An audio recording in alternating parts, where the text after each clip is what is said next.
Well, here we go. By the time I'm done getting this let's read a novel badly thing out of my system, I'll probably have no subscribers left, so I'm sorry. This is for me, not for you. I don't know why I'm doing it, I'm just doing it.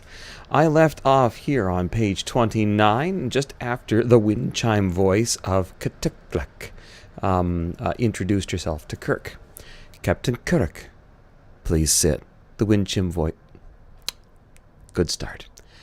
Captain Kirk, please sit, the wind chime voice said, as the Hamalki settled on the floor in the middle of the group and tucked her legs in around her, folding them out of the way. A great pleasure. I've heard many good things about you. I'm Katiklik. Thank you, Kirk said. I only wish I were sure I could pronounce your name as well as you just mangled. As well as you just managed mine, and without even a voter. No problem. Get the consonants right, and the vowels will take care of themselves. We only have one vowel anyway. And she pronounced it. An E above high C, surrounded by shivery harmonics. And all the rest of the language is a matter of pitch, the same as yours, more or less. The fiery eyes turned their attention to the first officer, and Katiluk lifted the two forward legs on that side to describe a swift gesture in the air. Mehe naket ur seve, Mr. Spook. That's an awful lot of vowels for a creature that can't pronounce vowels. Well done. I guess they're all E's. No, there's an ur in there. He lifted his hand in the Vulcan salute. May you also live long and prosper, madam. And may I compliment you on your accent. She laughed in surprise. A merry chiming. If it warrants, yes. Indeed. Evidently, that correspondence course I took to read all those Vulcan engineering journals was better than I thought. She looked over to Scotty. And greetings to you also, Mr. Scott. Well met indeed. A long time now I've wanted to meet the man who so many times has pulled the estimable captain's nuts out of the fire. Jim put up an eyebrow. Scotty reddened and held his grin back from becoming a laugh. I thank ye, lady, he said, though it's not often been so dramatic. The idiom, though, would be chestnuts, Spock said, utterly deadpan. Oh, thank you. Where's your matters? Where's your manners, Mr. Spock? Scotty said in feigned shock. Correctin', lady. Oh, no, the correction's welcome, Mr. Scott. Katilik said. After all, language is what we build with. The tool that builds the tools. Inaccuracy there is as deadly as it'd be in a warp drive whose computer feeds it inaccurate mix ratios. Architectrics keep any such fate far away from you. Which brings me to the point. My technicians are lined up in the cargo transporters waiting for your permission to begin installing the inversion drive. May we? Permission granted, of course. I'll give the orders, Kirk said, amused by the Hamalki's cheerful intensity. Question, though, before you go. Kathasat mentioned that you'd been waiting 800 years for this? 863 standard, Ktitlik said. Towed your ship in myself so that no fool would damage it somehow and slow things down. Are you fleet personnel, then? Kirk added, not much liking the idea of a person without Starfleet oaths and force touching his ship. Or civilian? Both, Katilik said. I comprehend your concern, Captain. In this life, I'm long retired from Starfleet, though I have a reserve commission as full commander. If you wish to reactivate it, I'm willing to serve with you, though the presence of stripes won't significantly affect my performance. Kirk nodded. Scotty looked confused. This life? He said. Katilik gazed up at Scotty with what Jim would have sworn was a humorous look. Yes, indeed. I had to be hatched 4 times, each time with the previous life's memories added on to get all this work done. The equations for the inversion apparatus and so forth. This last lifetime, the theory just suddenly began to put itself together, so I went and talked to the Vulcans, and among us we worked out the hardware for the drive. Now that that's done, I want to get out there and accept the consequences of my work. Or, preferably, enjoy them. The Hamalki stood up, rubbing two back legs together in what looked like an impatient gesture. Captain, I desire your better acquaintance, and there'll be more leisure for that once the apparatus is installed, and we're on our way to the Lesser Magellanic. Of course, Kirk said gently, amused. Then I'd like to have the company and guidance of your officers in this business, if I might. I know your ship from stem to stern from her plans, of course, but you gentlemen, she fixed those blue, hot eyes on Spock and Scotty, will know where the bugs are. Jim nodded at them in dismissal. Catullus was out of the room in 3 quick leaps. Spock and Scotty went out after her, having to move fast to catch up. I read that article of yours in Acta Mega Astrophysicalis last month, Spook, the Hamalki's voice said in a hasty, good-natured chiming that dwindled down the hall. The one about kinematics of nuclear regions in barred spiral galaxies. Where did you get that figure for the radial motion? The Tully-Tulea relation would seem to preclude. Spock's unruffled voice could be heard beginning a reply as the doors to the commander's office slid shut. Kirk leaned back in his seat and pursed his lips in the gesture he knew Kathasat would read as a smile. I may not be seeing much of my first for a while, if that was any indication, he said. Looks like he's found someone who'll understand what he's talking about when he gets mathematical. Kathasat tilted its head to one side in hest acquiescence. I hope so. The Hamalki have been claiming that the Vulcans' assistance made the inversion drive possible, but the Vulcans deny it categorically and insist they barely understood what the Hamalki were talking about. Understandable, I suppose. I can't imagine Vulcans being very easy about any science called creative physics. Yet they got together, and now we have the drive. How do you feel about it, Jim? Going extragalactic? He took another long drink of the Nue. Excited. Pleased. A little annoyed about the politics. That our worlds have leisure for politicking, Kathasat said, round-mouthed, is an indication we're succeeding at our jobs. No nervousness? Kirk shrugged and drank again, then put his glass down and looked at the commander. A waste of time, Katha. The Hest tilted his head again.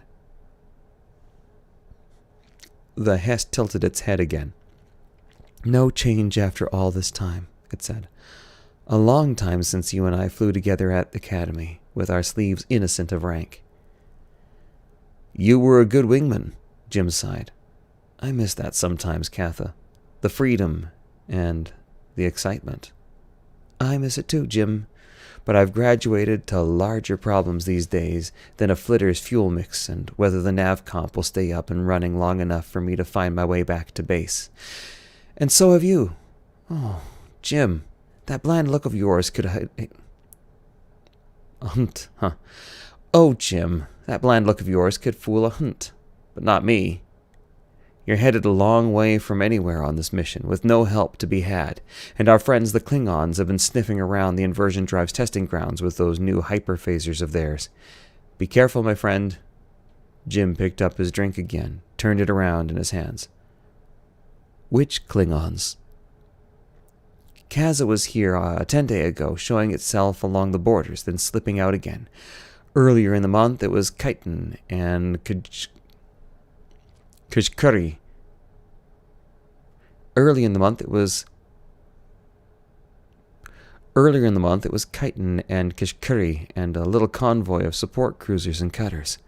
Catullus did her final test in a mid-sized craft, a cutter. Her test jump landed her right in the middle of them. It's well for us that she has good reflexes. Before they could react, she re-elected her mass in another direction and came out into real space, practically in the corona of a little white dwarf star near Razalgeti.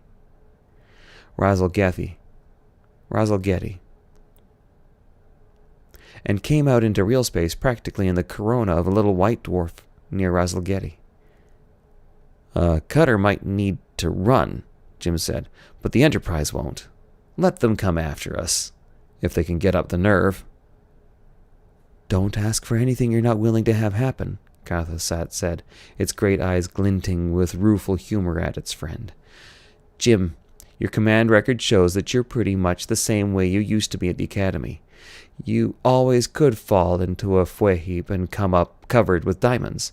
This time, I'd rather you just cover yourself with glory, rather than take the chance of taking a header into a real fue heap. Look over your shoulder. Be careful." "I read, Katha. I read. Enough. What is this fue business? Do you talk to your mother that way?" "Who do you think taught me? And when does the game start?" 2000 our time. There goes that last pay raise, Jim. "Wanna bet? My first officer taught me this system." When Lieutenant Uhura called him and told him that the crew briefing was going to be held live on the recreation deck so that a full off shift could attend, Lieutenant Harb Tanzer's first reaction was to make a face at the work ahead of him in the next few hours. But the reaction didn't last long. His usual tendency toward humorous acceptance of circumstances had him laughing at the problem and himself within a few minutes. Without further ado, he left the little cubicle of offices and gave onto the rec deck. He left the little cubicle of offices that gave onto the rec deck and went out to take down the forest. He stood and stretched outside the door for a moment, yawning. It was late in his own shift.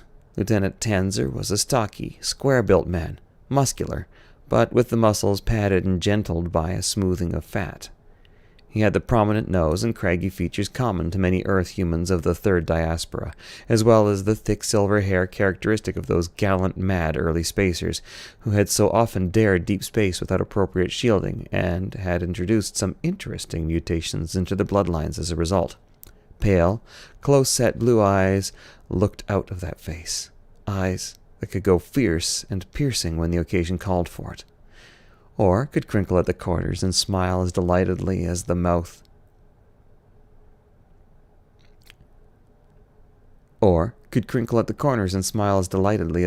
When hilarity broke loose, which was often. Harb was somewhat older than the usual Enterprise crewman who tended toward early or mid-post-adolescence. In his job, however, age was less an issue than in some that required hair-trigger reflexes and athletic prowess.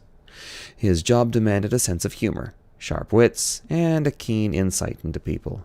In Harb Tanzir, all these were improving with age. He was Chief of Recreation, a small department, but an important one on a starship. He let his arms fall and looked with affection and mild regret at the landscape around him. The slim black boles of smooth-barked trees reared up all around, almost completely shutting the night sky away, with their thick crowns of whispering leaves 50 feet above their thick...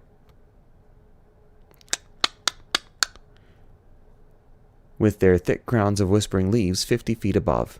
Yet here and there, a star winked through, big and bright. The starlight was in fact so bright that the leaves blocking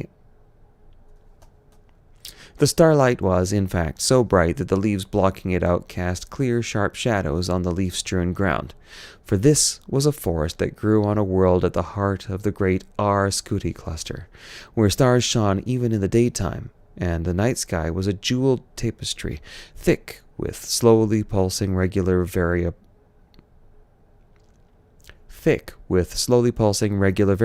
and novae, all huge and close.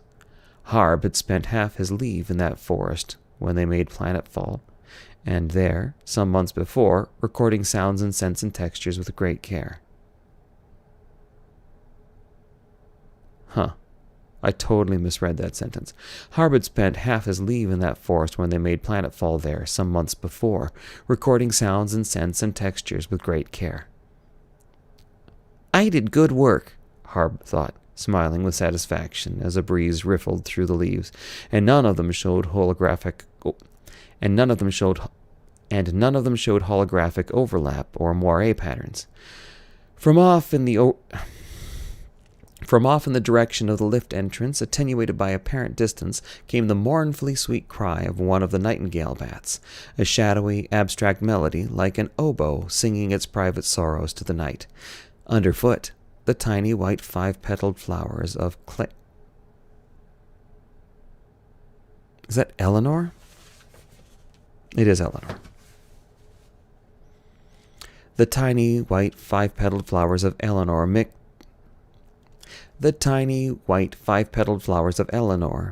the brighter stars above them, and gave out their sharp, sweet fragrance to mingle with the other scents of a forest after rain.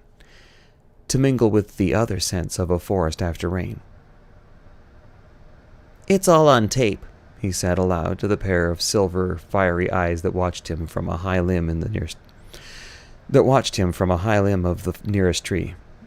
"I just hate taking it down." A pale shape in a gold uniform tunic slipped around the trunk of one of the trees, looking at him alertly with delight.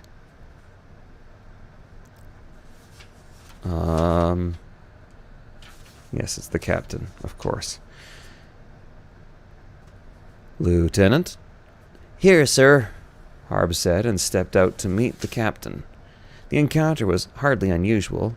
Recreation saw a lot of Captain Kirk, who played as hard as he worked, though, to Harb's constant concern, not nearly as much. Didn't play as much as he worked, okay. Lieutenant Tanzer privately held the captain as a special responsibility, someone to be amused and entertained as frequently and as thoroughly as possible. His immediate superior supported him in this, recreation being one of the departments of medicine, and reporting directly to Dr. McCoy. "They told me it was marvelous," said Herb's favorite customer. Who is this favorite customer? "They told me it was marvelous," said Harb's favorite customer, turning to gaze up through the gently waving branches at the blooming, swelling, shrinking stars. "I see they were understating." "What's that?" The captain pointed at the eyes that watched them. From the nearby branch. "Night Stalkers, sir." Harb clucked at it. The logistics computer picked up the sound and changed tapes, so that the dark furry form inched forward into the starlight and peered at them with its big ears pricked up. They're on a holodeck, okay. "Night Stalkers, sir." Harb clucked at it.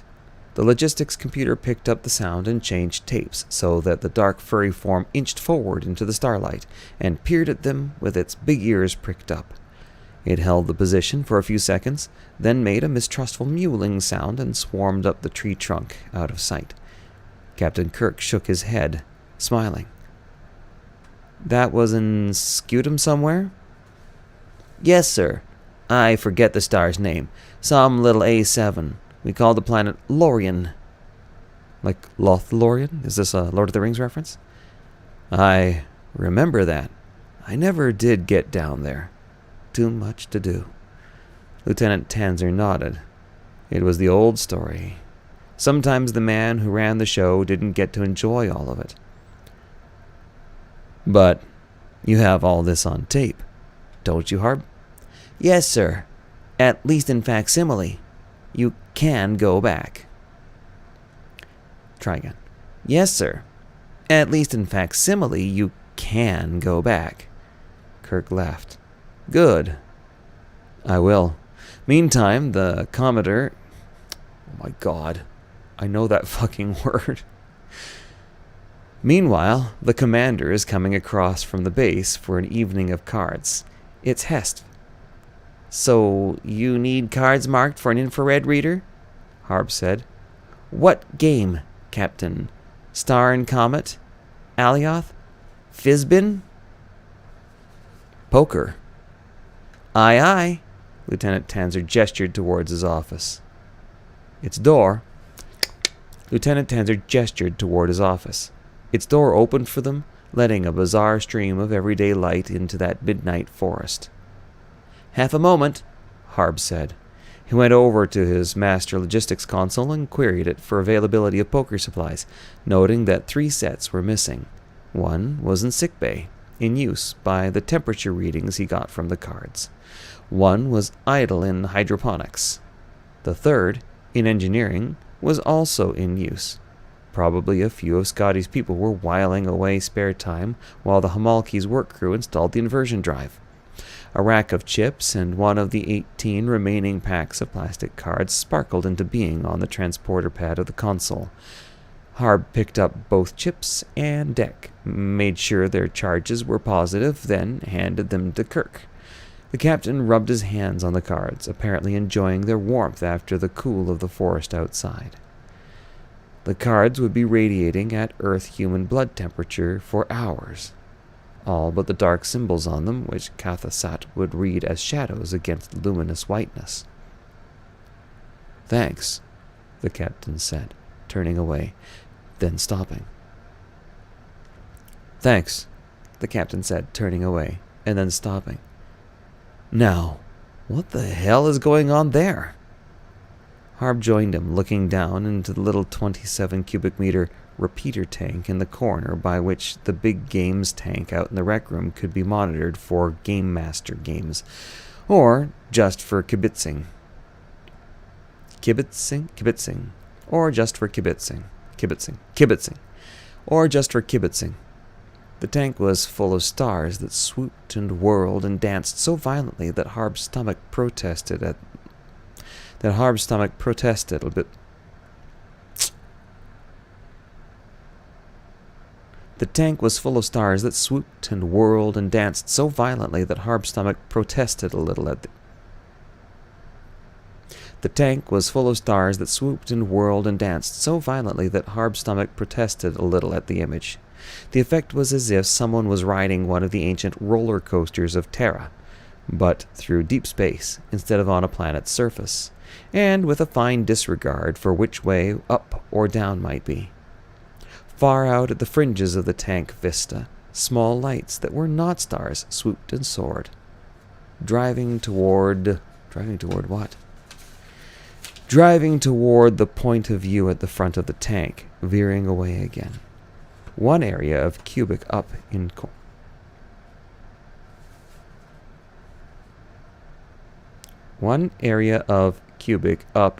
one corner. What the fuck is that supposed to mean?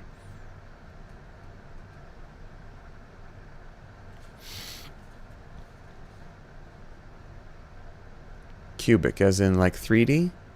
One area of cubic up in one corner showed a larger view of what was happening. The long, lean shapes of Romulan warbirds and Klingon-built vulture destroyers dove and fired at a lone little shape that rolled and twisted through a tortuous course to avoid their fire. Upper primary hull disk, lower secondary hull cylinder, upreaching nacelles. "Mr. Sulu asked me to make him a special mock-up," Harb said. "A battle simulation for Enterprise without the usual battle methodology. No popping out of warp and firing, then ducking back into warp and running to get behind someone. Evasive and attack maneuvers in normal space on impulse power only." The captain shuddered visibly as the Enterprise in the tank ran straight at a Romulan who had just popped out of warp, then veered away from it at wrenching speed and angle that made his bones groan in sympathy, while behind her the Romulan struggled to turn and bring the forward phasers to bear on it. "You can't do that on a ship this size," he said, watching in fascinated horror as the little Enterprise did a frightening duck and roll that left the Romulan behind her shooting at the one that had been in front of her. "With all due respect, sir, if you see it happening, it can. Mr. Sulu was very careful about the elements of the program that had to do with what a starship structure can take. It's true, the program walks the outer limits of the design criteria, but that's what he wanted for the simulation. An unorthodox battle situation that would stretch a helm officer a little. The object of this game is for him..." The object of this game for him is not only to elude the attackers, but also to keep the ship from being ripped apart by centrifugal and centripetal force. The mad helmsman on the other end of the game threw the starship he was piloting straight away from his pursuers, let them gather in a pack behind him, and tear along his trail. 3 of them arced out at the vertices of a triangle to begin a standard englobement. The starship flipped, end for end, braking savagely on its forward thrust, and headed right back into the pack that still followed directly behind. Panicked, they scattered, but not fast enough. The starship hit one of them. Point of view in the main tank winked out instantly to be replaced by the computer simulation of the Enterprise and 3 Romulan vessels colliding at just under the speed of light. The explosion was impressive, to say the least. Where 4 separate matter-antimatter drives had been contained and then catastrophically released at high combined velocities, there was no expecting anything but a blast that would have burned any observer's eyes out, and then a slowly contracting ball of superheated gas and debris that for some time to come would do a creditable imitation of a star-gone nova. Very sweetly, very sorrowfully, the master games computer began to play taps. The sound of various observers' laughter, merry jeering and condolences, along with Sulu's annoyed swearing, came in through the tank circuit. The captain made a wry face. "They can laugh," he said to Harb. "It's not their ship. How long did it take you to set that up?" "A couple weeks. It's only a prototype, of course. If you'd like me to have the program added to your private terminal..." Kirk smiled, a tired expression. "I'm knee-deep in prototypes at the moment, Mr. Tanzer, but I suppose one more wouldn't hurt." "I suppose not, sir. May I ask how the new drive's coming along?" Kirk shrugged as they walked out of the office, a gesture half annoyance and half resignation. "It's not a drive, Mr. Scott tells me. But he's not sure what it is, either. The Hamalki have the equations for it, but they don't understand how the results proceed from them. And they don't care. Mr. Spock says he doesn't understand even the equations. You'll hear at the briefing." "Yes, sir. Speaking of which, all this has to come down." They stood together in silence in the moon-bright starlight, listening to the wind. "Wait till I'm gone," the captain said abruptly. "Nice job, Mr. Tanzer." "Thank you, sir," Harb said to the back of the man already walking briskly to the lift. As its doors closed, Lieutenant Tanzer let out a small breath of satisfaction, for there was more spring in the captain's step than there had been lately. "Moira," he said to the air. "What is it, Harb?" the game's computer said. "We've got a briefing in here scheduled .9. Estimated attendance is 230. Implement preparation procedures for the room." "Do you have positive storage on the Forest?" the quiet female voice said. "Storage is positive. I tell you 3 times and once more for luck." "Good. Hate to lose all those holos I took." "You took? Who ran around the planet holding the camera?" Who told you where to shoot?" the computer said sweetly. Harb wondered briefly, for the 100th time, whether it had been wise letting that skinny guy from Artificial Intelligence install that, for argument's sake, hardware option in his master computer. Then again, he thought, I need to play too. "Moira," he said, "is it true what I hear, that human beings are just what computers use to reproduce themselves?" "You're catching on," Moira said, and chuckled wickedly. Striking the forest. The trees went out, thick, leaving nothing but leaf-scattered ground and shadowy hills against the horizon. The ground went out, revealing a dark carpet. The horizon blinked out, so that only the glorious sky remained, the many-colored gems swelling and shrinking in silence. Finally, the stars went out too, revealing about an acre of burnt orange carpeting, cream and gray panels 4 stories high, and the great observation windows full of golden light and shadows, the interior of the starbase. "So much for Lorien," Moira said, sounding a bit sad. We'll put it back up. We'll put it back up when we get underway again. Meanwhile, wake up the drones and send them in. Harb headed out across the huge expanse of the floor toward the alcove where the big games tank was. I'll enlist some assistance from the Starship Demolitions Corps over there. We've got a lot of chairs to set up before point 9. Oh my goodness. Okay. I thought I turned off automatic gain control, but it's clear that it's on and it's driving me somewhat bananas. So let's get this fixed. Yeah, okay, there we go. Exposure lock set.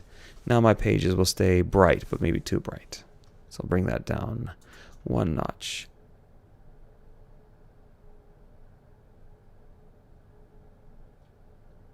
That looks about right. Exposure lock, that's good.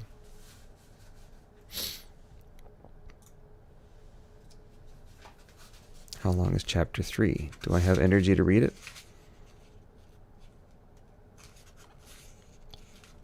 Oh yeah. It's only 9 pages. The actual attendance was closer to 300. Many people on shift managed to get dispensations to come down and see the Hamalki who would be assisting with the presentation. Even with the extra personnel, however, the briefing started on time. The audience, however...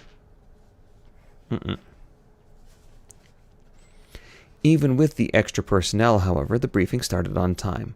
The audience was seated or standing, or squatting, or sprawling, or hung up 5 minutes before the time appointed. Lieutenant Tanzer had dug up a pedestal for Katilik to perch on, and had set it up just to one side of the huge main screen. In the subdued light of the room, she glittered like cut crystal in the spot trained on her, and every time she gestured, which was often, dazzle flickered around. The heart of the problem, of course, she said by way of introduction, has been that the humanities have been confined to our own galaxy since all our species' births. Even the invention of the warp drive wasn't enough to liberate us. The warp drive, which is fine for transiting intergalactic distances, a few thousand light years at a time, say, on the longest hauls, is completely unequal to the distances involved in intergalactic travel. No modification of the warp drive has enabled it to sustain high enough warp factors for a long enough period to cover those immense distances in anything like a realistic fashion. Even at the lower speeds, with such extended use, you start running into problems like dilithium crystal embrittlement, plasma bottle deterioration, and that kind of thing. There was also the problem of the so-called energy barrier around the galaxy. Katilik gestured a couple of blown glass legs at the screen, which lit with a schematic of that spiral arm of the galaxy where the previous Enterprise had attempted to leave the Milky Way with such disastrous results. Now the astronomers and astrophysicists just went about crazy when they found that barrier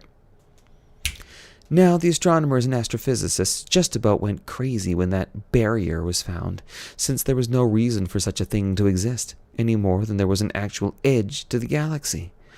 What we found since the last attempted penetration, much to everyone's relief, is that there is no energy barrier. What the Enterprise experienced the last time was a transient effect, an encounter with the leading wavefront of a megabubble. To the image on the screen was added a huge curved line that cut a little way into the spiral arm. The wavefront carried with it a sleet of hard radiation, gamma and delta tachyons, and baryons and other such exotic particles, blasted out of the core of a metastar exploding in the heart of one of our galaxy's satellite globular clusters. The clusters in question pulsed slowly on the screen. That wavefront is still expanding, but we won't have to worry about its impact on the inhabited worlds for about 9,000 years. For some 9,000 years yet. More important is what we know now. That we can get out of the galaxy without the crew going insane. Once that word got out, people all over the Federation started looking for ways to manage it. Katilik waved several of her back legs at the screen again. It changed view to show a 2D representation of a 3D diagram. A flat, gridded surface which seemed to have odd diamond-shaped structures budding out of it in several places. The avenue of research that my team and I pursued with Tapask and Sevek at Vulcan Science Academy. At the Vulcan Science Academy, Cthulhu said, was an investigation into a means of access to a particular alternate universe. It's called De Sitter space, and the Turin mathematician... Really, Turin? After the Turin mathematician who first postulated its existence some centuries ago. Calling it a universe is a misnomer, really, for it's larger than universes. It is a space, infinite in a sense, mathematically, transcending the Euclidean flat infinity in that it is multidimensional. How many other dimensions are involved, we're not sure, but we know of at least 8, having worked with them. Within this space, universes can be generated, like multidimensional bubbles. Are generated, in fact, and the evidence seems to indicate that our own universe was produced this way. The screen changed, showing a close-up of one of the bud universes, and adding a data table on the space that surrounded it. The generation itself didn't interest us as much as the space in which it occurs, Cthulhu said. De Sitter space is infinitely hot and infinitely massful. It possesses infinite vector and acceleration qualities, stored holographically in every part of it. The overall effect of the De Sitter space is as if you had a whole universe crammed full of black holes, compressing themselves to the ultimate limits of compression, and beyond. However dense and hot you're imagining it, 1,000,000 times hotter and denser than that, and on in the same way. Infinite mass. Cthulhu paused to let the concept sink in, and there was a fascinated, uneasy rustling in the room as crew people got the idea and turned to trade glances. Nothing can exist under such conditions. No particle, however elementary, even supercompressed matter like a neutron fluid, would in De Sitter space be crushed out of existence in the instant of its appearance there. In this completely occupied space, nothing, in fact, exists. Nothing can. It is a whole infinite space that is one limitless naked singularity. The laws of space and time and the other dimensions are meaningless there. They cannot exist there either. The room got quiet as Cthulhu looked up at the screen, which changed to reveal a barren, stony planet circling a weary-looking red sun. This is the site of our first test with infinite mass, Cthulhu said with some relish, based on equations that we developed jointly with the Vulcans, and with some use of selective ordnance, a mulky mathematico-philosophical technique that some people have been calling creative physics. We built an apparatus that would tap into De Sitter space for an extremely tiny fragment of time and materialize a very small speck of it in our universe. This was the result. The second counter on the screen sprang into life, digits racing backward towards 0. 0 came, and something happened. Just what was impossible to say, since it took no time. But at the non-sight of it, many crew people shuddered, one of those quick tremors that comes out of nowhere. And then many exclaimed softly, for where that planet had been, there was nothing. Nothing. Not a speck of debris. Only that tired red star, bereft of company now. What you saw just then was a hypercompression, Cthulhu said. The apparatus that produced it, and the planet on which it was built, were both hypercompressed into the pinpoint of De Sitter space in 0 time, and completely out of physical existence. The rustling in the room this time had an involuntary sound to it, as if people were having second thoughts about being in the same ship with such an apparatus. The device we're installing in Enterprise, said Cthulhu, works on exactly the same principle. Oh, slightly different in that the apparatus will be inside the ship rather than on the surface of a planet, but the result is the same once it's activated. Any object containing a speck of infinite mass is going to be instantly crushed against the infinitely massive object's surface, and faster than instantly, in zero time. For where infinite mass exists, by definition, the laws of space-time are briefly abolished.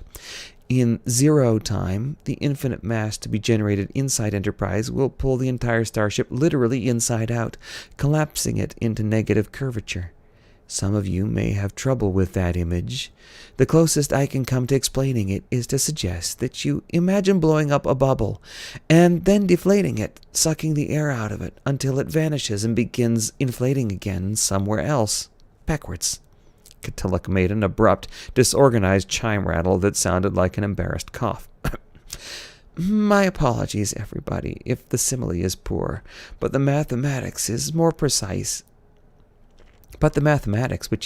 precise, takes a long time to master. At any rate, at another part of zero time set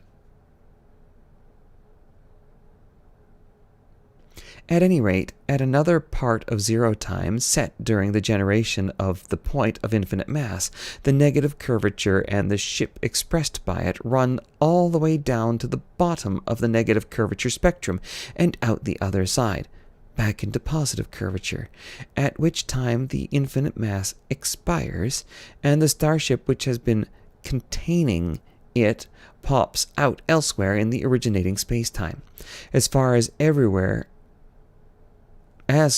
elsewhere as you desire, and in whatever direction, since an infinite number of vectors and accelerations are implicit in the de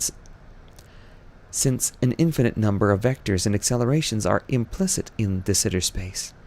You can go a light year, or 50, or 50,000, and out of the galaxy at last, clear to the next one, or if you like, beyond. All around the room, people were quietly invoking their deities or support systems. Many trembled, and the eyes of many shone, those of them who had eyes anyway. And over the ship-wide circuit, left open for questions from the on-shift crew, came a drawly voice that said very definitely, "I don't like it." Spock, who was standing off to one side of the podium and waiting for his part of the presentation to begin, looked wearily off to one side and said nothing. Catullus laughed, a delicate chiming, and preened herself with her forelegs for a moment. "That would be Dr. McKay," she said, "who doesn't care for having his atoms scrambled about by the transporter." "There's something indecent about this whole thing," McCoy's voice said from sickbay, "and I'm seriously thinking of getting transferred to a safer ship, one working the Romulan neutral zone, say, or close approach Nova Patrol." "Indecent is an excellent word for it, Doctor," Catullus said merrily. "So is illegal. The equations from which the access to De Sitter space is derived break many known laws of physics, and a few we didn't suspect existed until we broke them. We are, in fact, dealing with an area beyond natural law, one in which it's possible to hypercompress you into a state too small and compact to be detected even with a tachyon microscope, and in zero time restore you to your marvelously testy self, with a testiness not a shade the worse for it afterwards. There's no time for damage to be done to your cells, or for anything else to happen.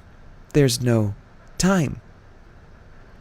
"That's as may be," "That's as may be," McCoy said, with a touch subdued by the whispery laughter that went through the wreck deck. "But atom scrambling aside, there's something that bothers me more. In the transporter, there's a brief but measurable period during which I don't exist." "You will not exist for zero time during the process as well," Catullus said.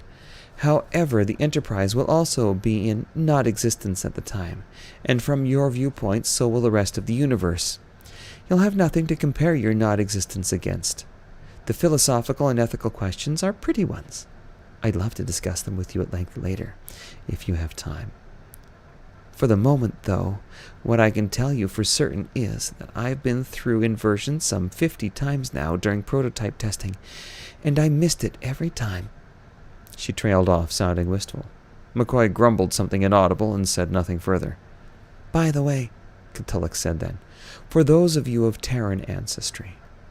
The use of this drive will entitle you to a share of the prize anciently ordained by someone called Lloyd of London. A prize to be awarded to the first person or persons to take a ship through a black hole or other singularity and return to report the results. I understand the authorities have ruled that De Sitter space qualifies as a singularity, so you're all eligible for a share in the award. They say the money has piled up quite a bit over the centuries, what with compound interest and multiple revaluation of currencies.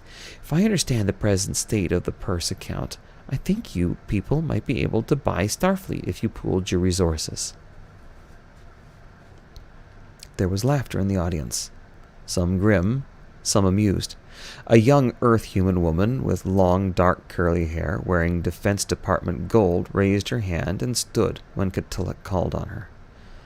"Please correct me if I'm wrong, madam," she said in a sweet voice with a pronounced Oxonian accent. "But it sounds as if this apparatus has definite possibilities as a weapon." "Oh, yes," Catullus said dryly. "Hold a speck of infinite mass in one place for more than a tiny bit of time, and it starts pulling all matter in the universe toward it at a shocking rate. That's even if it's out in the middle of nowhere. You can imagine the results of dropping a running apparatus into, say, the hyperstar field at the galactic core, where things are strange enough already. Better not imagine it. We have some investment in keeping this apparatus away from the Klingons and Romulans for the time being. Captain Kirk will speak about that later." The room buzzed.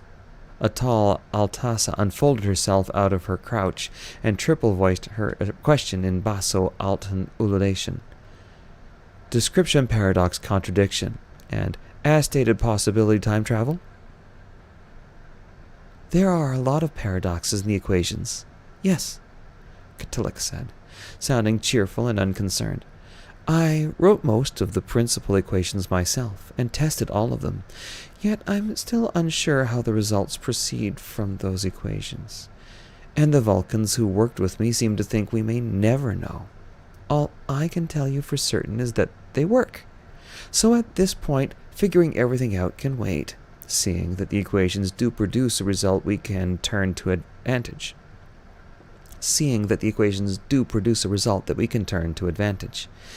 And yes, there is a possibility that the apparatus could be used for time travel, or travel along any number of time-like and space-like axes. Continua, you might call them, which are implicit in De Sitter space. But I think we'd best get regular space travel worked out before we start muddling about with the temporal coordinates." "Mucking," Spock said, sotto voce, from one side. Sorry, she said mudding. But I think we'd best get regular space travel worked out before we start mudding about with the temporal coordinates." "Mucking," Spock said, sotto voce, from one side. "Thank you. Yes. Is that all for the moment? Then Mr. Spock can go on with his part." Catullus flattened herself on her pedestal and stilled her chiming as Spock stepped up beside the screen. "Seeing that we are now free of the galaxy," he said, standing straight and still, "Starfleet's mission for us involves a brief journey out of it, as far as one of our closer galactic neighbors, the Lesser Magellanic Cloud." The view on the screen changed to show a schematic of the local group, the association of 20 galaxies, of which the Milky Way and the Andromeda Galaxy were the two largest. Close to the Milky Way's huge spiral, the Lesser Magellanic was circled and data-tagged by the computer. It was much smaller than the two great spirals, just a bright, elongated spatter of stars, slightly thicker at one end than at the other. "This object is not properly a cloud, of course, but a Type Io irregular galaxy, and along with its companion, the Greater Magellanic Cloud, a satellite of our own galaxy. The Greater Cloud is, in fact, slightly closer. 190,000 light-years away, as opposed to the lesser cloud's 200,000. But the small cloud has been more extensively studied for some years, particularly its Cepheid variable stars. On the screen, the spatter of light became a time-compressed close-up, in which many bright stars slowly pulsed brighter and fainter in a myriad of cycles. These stars have been used for centuries to determine galactic distances. Now, however, we will be using them as navigational beacons. This one in particular. And the screen tightened on one blue-white star that burned high, sank low, burned bright again. DG Magellanus Minoris in the cloud cluster NGC 121. Its cycle of 89.39 hours is one of the shortest of any Cepheid, and easily identifiable. Locked on this star, we will transit using the inversion apparatus so as to emerge about 1,000 light-years from the fringes of the smaller cloud, making in zero time a change in position that would take us some 283 years at warp 9. He let the wondering murmur of the room die down before continuing. We are then instructed to make 10 more short transits in the smaller cloud, using long-range sensors to begin preliminary mapping of the stars and planetary systems affiliated with various Cepheids. Once survey is completed, we are to transit back outside the smaller cloud once more and begin making our way back to our home galaxy by a series of 36 transits, during which we will be sowing an equivalent number of long-range navigational buoys in a cubic array to serve as reference points in extragalactic space for future missions. Spock turned to one side, stepping away from the screen. "Captain?" Captain Kirk stepped up in front of the mass of crew people and surveyed them for a moment. "Starfleet has given us no other orders," he said, "except that we take due precautions before investigating anything we feel needs investigating. However, you should know that the Klingons have been fainting in this area of late. They know we've been testing a drive that doesn't depend on the warp principle.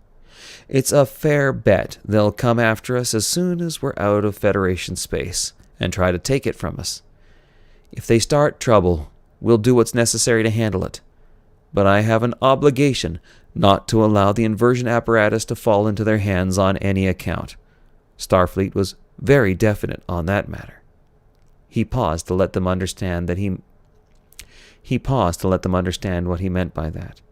The stillness in the room said that they understood very well. "Anyone wanting to decline this mission may do so without prejudice to its record. So, comment?" The room rustled, and one voice spoke, probably that of one of the Mizarthu crew people, to judge by the holographic speech and growly voice. "Respect you, sir. We stopped talking. Hurry up. Go!" The place erupted in cheering and howling, screeches and hoots and noisy applause. Kirk got down off the platform and headed for his quarters and the card game, waiting only till the lift doors shut on him to let out the grin. And I think I'm going to leave it there. It's been a nice 53 minutes and 20-something seconds.